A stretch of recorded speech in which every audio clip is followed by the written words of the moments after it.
Ujambo na karibu sana mtazamaji wa Bongo Super Media. Hapa tunayo simulizi nzuri sana ambayo inafundisha. Sasa wewe cha kufanya ni kubonyeza alama ya kusubscribe ili uwe mtu kwanza kupata video mbalimbali ambazo zinawekwa hapa Bongo Super Media, na bila kupoteza muda wacha tuiangaze simulizi yetu ya leo. Ilikuwa ni asubuhi ya kawaida katika kijiji cha Mavumbi. Kijiji kilichozungukwa na misitu minene na wanyama wa kila aina. Kijana mmoja shupavu aitwaye Juma alikuwa na tabia ya kupenda kutembea msituni, kuchunguza mazingira na kuishi kwa amani na viumbe vya porini.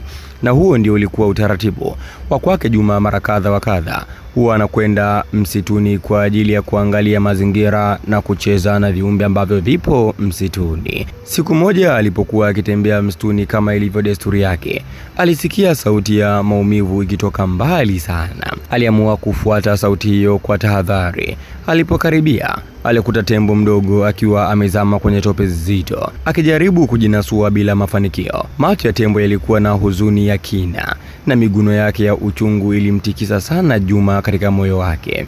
Tembo alikuwa ametumbua macho ya huruma kweli kweli, kwa sababu anaona ya kwamba hali yake inaenda kuwa mbaya zaidi. Juma bila kusita alianza kuchimba pembeni ya tope, akitumia mikono na kijiti kumsaidia tembo ili aweze kujinasua katika tope zito ambalo amekwama. Ilimchukua zaidi ya saa 2, lakini hatimaye kwa nguvu na uvumilivu alimvuta tembo hadi akawa salama, kwa maana Juma alihakikisha tembo huyo anatoka katika tope hilo. Tembo alimtazama sana Juma kwa macho yenye shukurani kubwa mno, na kisha alimsogelea na kumsugua kwa mkonga wake mbele kama ishara ya shukurani.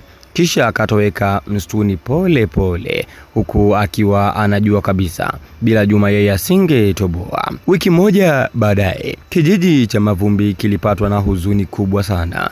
Kijana aitwaye Juma alifariki dunia ghafla binivu kutokana na ugonjwa wa ghafla usioeleweka. Kijiji kizima kilikusanyika kwa ajili ya mazishi yake, na wakati wa ibada ikiendelea, vumbi lilianza kuja hewani na ardhi kutikisika kidogo. Kila mtu akaanza kushangaa, nini hiki ambacho kinatokea katika msiba huu wa Juma? Watu wote walijikusanya sehemu moja kwa ajili ya kuhakikisha na kutazama nini hasa ambacho kinakwenda kutokea, maana sio kawaida. Misiba mbalimbali katika kijiji hiko cha Vumbi ilitokea, lakini hakukuwahi kutokea jambo la namna hiyo, kwamba watu wanajiandaa kwenda kuzika lakini wanashangaa vumbi kubwa linatokea. Basi bwana, kwa mshangao wa wote, tembo alionekana akitokea katika msitu. Tena yeye ndio aliyekuwa akitimua vumbi na taratibu akisogea pole pole kuelekea kwenye eneo la msiba. Hakuwa wala na fujo wala kelele, bali alisimama kimya mbele ya mwili wa Juma. Alichukua maua kutoka ardhini kwa mkonga wake, akayaweka taratibu juu ya Juma alipokuwa amelazwa. Alitoa sauti ya huzuni ya chini sana, kisha akainamisha kichwa chake kwa heshima kabisa.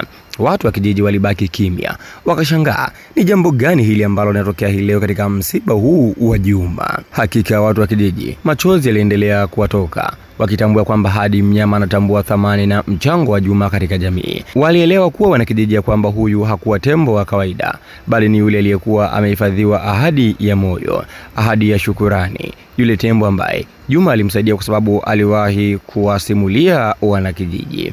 Baada ya muda mfupi, tembo aligeuka na kuanza kuondoka pole pole, akielekea msituni akiwa ni mwenye majonzi makubwa sana, akimwacha rafiki yake Juma katika kijiji. Na wanakijiji wengi walibaki katika mshangao na heshima kuu kwa urafiki wa ajabu sana baina ya mnyamapori na binadamu. Hakika wanakijiji mara baada ya tukio hilo la tembo waliuchukua mwili wa Juma na kwenda kuusitiri, lakini gumzo kijijini likawa ni jambo la Juma. Siku zilizofuata baada ya mazishi ya Juma, kijiji cha Mavumbi kilibadilika. Watoto walipenda sana kusimulia hadithi za Juma na tembo. Kila jioni itakapofika wakati wa kiota moto, basi huwa wanasimulia hadithi za Juma na tembo. Wazee wa kijiji waliona tukio hilo ni kama ishara ya kipekee kwamba Juma alikuwa ni mjumbe wa amani kati ya wanadamu na wanyamapori. Kijiji kilianza kuenzi zaidi mazingira na kupiga marufuku uwindaji wa tembo na wanyama wengine wa porini, ikiwa ni kuendeleza na kudumisha ile amani na umoja na mshikamano ambao Juma aliwacha kama kumbukumbu ya ushujaa wake. Wakazi wa Mavumbi walijenga kibao kidogo kando ya njia ya kuingia msituni kilichoandikwa, hapa aliishi Juma, rafiki wa msitu. Watalii na wapitaji walianza kuvutiwa na simulizi hiyo, na hivyo kijiji kilitambulika zaidi. Ingawa Juma hakuacha mali wala familia, lakini aliacha urithi mkubwa wa upendo na heshima kati ya viumbe wote, kwa maana binadamu na wanyama. Hivyo watu kutoka katika vijiji mbalimbali, sehemu mbalimbali na mijini walikwenda katika kijiji cha Mavumbi kwa ajili ya kufuatilia na kuisoma historia ambayo ameiacha moja ya mwanakijiji katika kijiji hiko cha Mavumbi aitwaye Juma. Juma alikuwa akikumbukwa kila siku katika kijiji cha Mavumbi. Kila mwaka tarehe aliyofariki Juma iligeuzwa kuwa ni siku ya heshima ya wanyamapori katika kijiji hiko. Watoto huvaa mavazi meupe na kusafisha maeneo ya msitu, huku wakieleza hadithi ya Juma kwa wageni.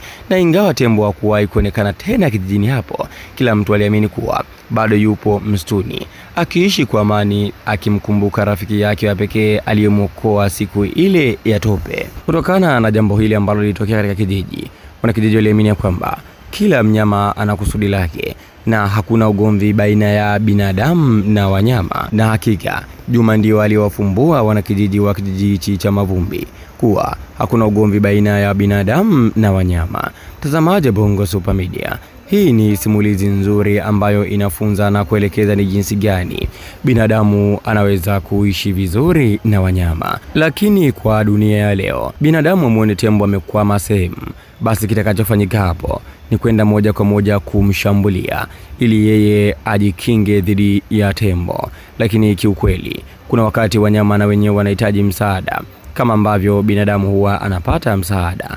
Wanyama na wenyewe huwa wanakwama kama ambavyo binadamu huwa anakwama. Wanyama na wenyewe huwa wanaumwa kama ambavyo binadamu huwa anaumwa. Hivyo kuna wakati unaweza kumkuta mnyama ametulia ukadhani ya kwamba ana nia ya kukudhuru, lakini kumbe mnyama huyo anaumwa. Hadithi ya Juma inafundisha binadamu tupende wanyama na misitu, na hata wanakijiji walianza kuwapenda wanyama na misitu. Hiyo yote ni kwa sababu ya kile ambacho Juma amekifanya. Mtazamaji Bongo Super Media, kama umeisikiliza simulizi hii mwanzo mpaka mwisho, basi unaweza ukaandika maoni yako hapo katika sehemu ya comments kuhusiana na simulizi hii ambayo inamhusu kijana Juma aliyekuwa shujaa wa kijiji ambaye anakumbukwa mpaka leo katika kijiji cha Mavumbi. Na kufikia hapa mtazamaji Bongo Super Media, mimi naweka nukta katika video hii. Wewe cha kufanya ni kubonyeza alama ya kusubscribe ili uwe mtu wa kwanza kupata video mbalimbali ambazo zinawekwa hapa Bongo Super Media. Tukutane tena katika video nyingine. Bye bye.